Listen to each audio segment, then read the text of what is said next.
Mga idol, so mag-check muna tayo ng mga basic tools natin dito sa ating refrigeration and air conditioning system. So isa-isa natin yung mga tools natin na kailangan pag mag-install kayo ng aircon o magre-repair sa either ref or air condition system. So una, basic, dapat meron tayong pang tibag at shipping gun. Ayan mga idol. So depende sa inyo kung ano yung brand na gusto niyo. And then hindi dapat mawala dyan is nitrogen. Ito mga idol.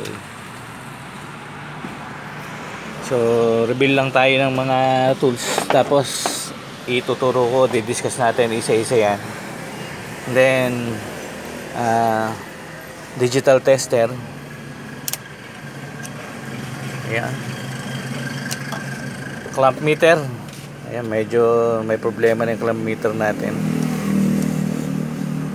So digital. And then di rin ako nawawala ng analog. Laging may bit-bit din ako niyan. So may mga pagkakataon kasi na kailangan mong i-test sa analog or digital. So kaya kailangan equip ka lagi ng tools. And then syempre pressure washer mga idol. So tatlo yung pressure washer ko. Ito lang yung andyan. Vacuum pump. So napakahalaga niyan. Vacuum pump. Mga tools natin para madali yung pag babaklas. Meron tayong mga electric tools. Ayan. So meron tayong mga batteries, di battery. Ayan. So meron din tayo siyempre yung manual. Ayan. Phillips screw, screwdriver. And then meron tayong gauge manifold pang 410. Magkaiba kasi ang gauge ng 134A saka 410. So yung 134A natin, yung nabili natin, ay hanggang ano lang ito, hanggang 120 PSI. Ayan. So ito pang 134A natin hanggang 500 PSI na yan. Ayan. So hanggang 500 PSI. Ito ay 120 low side. So kaya kailangan natin ng mas mataas na range. May mga unit kasi na kamukha ng R32. So medyo mataas na yan.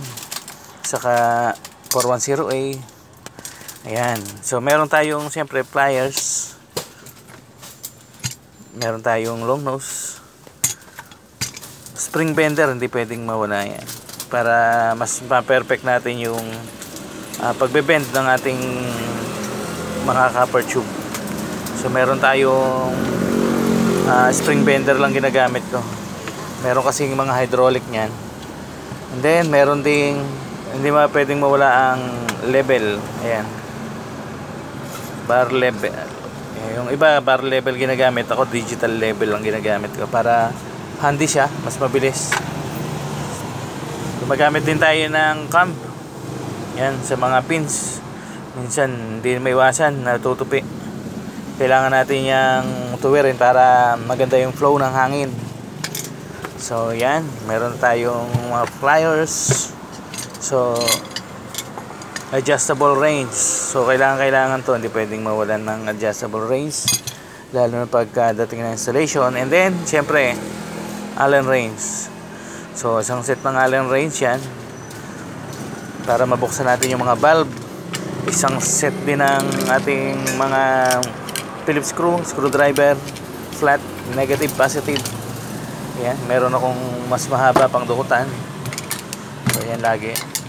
Then ratchet pang bukas ng ating tangke. So yung tangke pala natin is medyo marami yan kasi iba't ibang refrigerant ang ginagamit natin. Meron tayo 134A, 22, 410, o minsan nilalagyan ko ito ng 404. Ito 410 yung mas malaki. Ayan. So may makikita rin tayo rito na Fuluterain. So ginagamitan din natin ng foam pag nag-i-install tayo yung mga butas. So gumagamit din tayo ng flexible rubber coating in case na sa labas yung binutas natin para hindi pasukin ng tubig. Kasi pagsisimulan yan ng pagpasok ng tubig. And then ito mga in-check yung aking mga So meron din tayong mga sabon dito, no? Sabon yan, pang trace ng leak, pang cleaning ng aircon. Ito lang yung gamit natin, mga idol. And then siyempre meron tayong mop gas, panghinang, and then torch. Ayan mga idol. So refrigerant R600 meron din tayo. And then yung kanyang nozzle. At hindi rin pwedeng mawala yung ating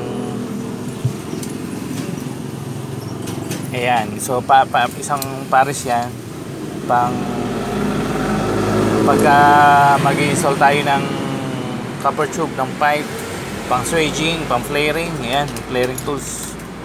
So isang set naman yan. Then pang flashing mga idol, pwedeng mawala yan, 141B. And then refrigerant 32, meron tayong 600, meron tayong 32. Marami na kasing lumalabas na refrigerant ngayon, kaya kailangan may stock pagka nagpa-service yung kliyente. So yan lagi yung daladala natin pag tayo ay nagsiservice.